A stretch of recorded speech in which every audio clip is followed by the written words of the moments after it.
Hello everyone, आइए voice की class को आगे बढ़ाते हैं और आज हम पढ़ते हैं passive of two objects. Passive of two objects कोई नया टॉपिक नहीं है। सच कहूँ तो कोई टॉपिक है ही नहीं, क्योंकि जितने भी पिछले वीडियो में हमने वॉइस के जो फॉर्मेट है वो चेंज किए हैं।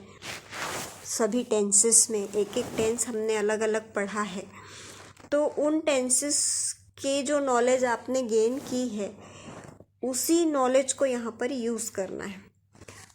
पूरे टेंसेस में जब आपने बनाया है पेसिव वॉइस, आपने बहुत जगह देखा होगा कि वहाँ पर दो ऑब्जेक्ट का यूज़ हुआ है। जैसे एक एग्जाम्पल दिया है, देख लीजिए। मिस्टर प्रसाद टॉट अस इंग्लिश, यानी मिस्टर प्रसाद ने हमें इंग्लिश पढ़ाई। अब जब आप इसको पेसिव वॉइस में चेंज करेंगे, वैसे तो यहाँ पर कोई भी स्ट्रक्चर दिया नहीं गया है, यहाँ पर आपको अपने मन से पहचानना है। जैसे मिस्टर प्रसाद टॉट अस इंग्लिश में आप देखिए कि टॉट जो है ये वर्ब का सेकेंड फॉर्म है, तो इसकी वजह से हम ये समझ जाते हैं कि ये पास्ट सिंपल टेंस है। तो इसका हम पेसिव वॉइस बनाएंगे तो हमको उठाना है अस को पहले, यानी ये होगा we were taught English by mister Prasad. हालांकि आप इसे सेकंड तरीके से भी बना सकते हैं, English was taught to us by mister Prasad, लेकिन जो रूल दिए गए हैं उसमें ये माना जाता है कि अगर कोई जीवित ऑब्जेक्ट है, कोई लिविंग थिंग है, कोई लिविंग ऑब्जेक्ट हो रहा है, तो आपको उसको पहले उठाना है। बनाना ऐसा कोई हार्ड एंड फास्ट नहीं है।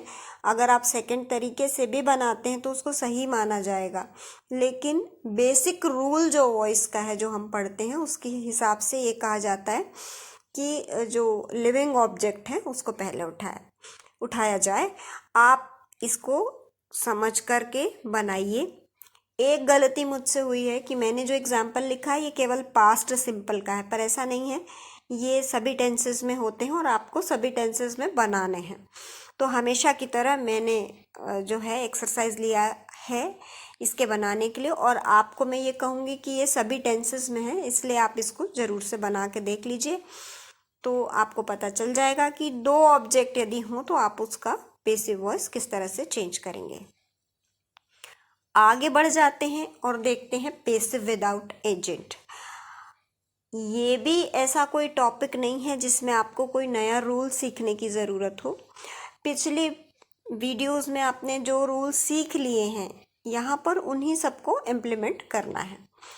अब देखिए, यदि आप कोई भी सेंटेंस को एक्टिव से पेसिव में चेंज कर रहे हो और उसमें एक्टिव वॉइस के सेंटेंस में जैसे कि लिखा हो पीपल, समवन, समबडी, दे, वन, है ना, मतलब इनको देख करके ऐसा लगता है कि सब्जेक्ट का नाम बताना ज़रूरी नहीं है। इसका मतलब ये है कि सब्जेक्ट या तो पूरी तरह से अननोन है, अननोन का मतलब आप उसको बिल्कुल नहीं जानते, या फिर पूरी तरह से स्पष्ट है। देखिए, मेरी बात अगर आपको न समझ आई हो, मैं आपको थोड़ा सा बोल कर बताती हूँ। जैसे मैं कहूँ कि अरे यार, कोई मेरी पेन चुरा कर ले गया। अब वो कोई कौन है मैं नहीं जानती, है ना। या फिर मैं कहूँगी आज की सोसाइटी में लोग ना बहुत एडवांस हो गए हैं, तो लोग मतलब किन लोगों को मैं बोल रही हूँ ये पूरी तरह से स्पष्ट है। कोई जो बोल रही हूँ ये भी एकदम से अननोन है, यानी या जैसे कि अगर कहूँ कि मेंबर्स ने उनको चुना, अधिकारियों, जज ने सजा दी या अधिकारियों ने सजा दी, तो ये स्पष्ट है। पुलिस ने अरेस्ट किया, पुलिस ने अरेस्ट किया का मतलब स्पष्ट है कि अरेस्ट करने का काम पुलिस ही करेगी, हम और आप नहीं कर सकते। तो ये ऐसा सब्जेक्ट है जो पूरी तरह से स्पष्ट है, यानी कहीं पर आप अरेस्ट वर्ब का यूज़ कर रहे हैं तो बिल्कुल ये क्लियर है कि पुलिस ने किया। सज़ा देने की बात कर रहे हैं तो ये भी स्पष्ट है कि जज ने दिया या टीचर ने दिया, जो भी आपने वाक्य लिखा है उसके हिसाब से। तो जो चीज़ें स्पष्ट होती हैं या बिल्कुल ही अननोन होती हैं, वहाँ पर सब्जेक्ट लिखने की ज़रूरत ही नहीं है, क्योंकि सब्जेक्ट जो है वो कोई काम कर ही नहीं रहा है।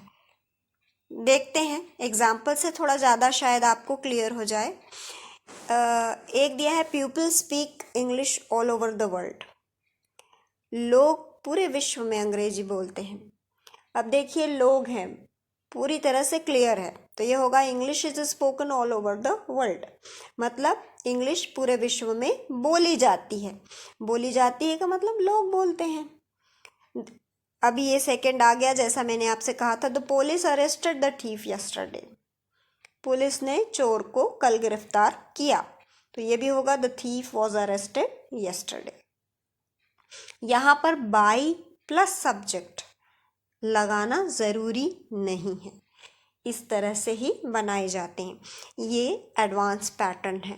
हालांकि ऐसा नहीं है कि आप लगा देंगे तो एकदम ही गलत हो जाएगा, ऐसा नहीं है। पर जैसा कि आप जानते हैं कि हमको अपना फॉर्मेट थोड़ा हायर रखना है, एकदम वो नहीं। तो इस तरह से अगर आप बनाएंगे तो ये बिल्कुल हायर लेवल का माना जाएगा।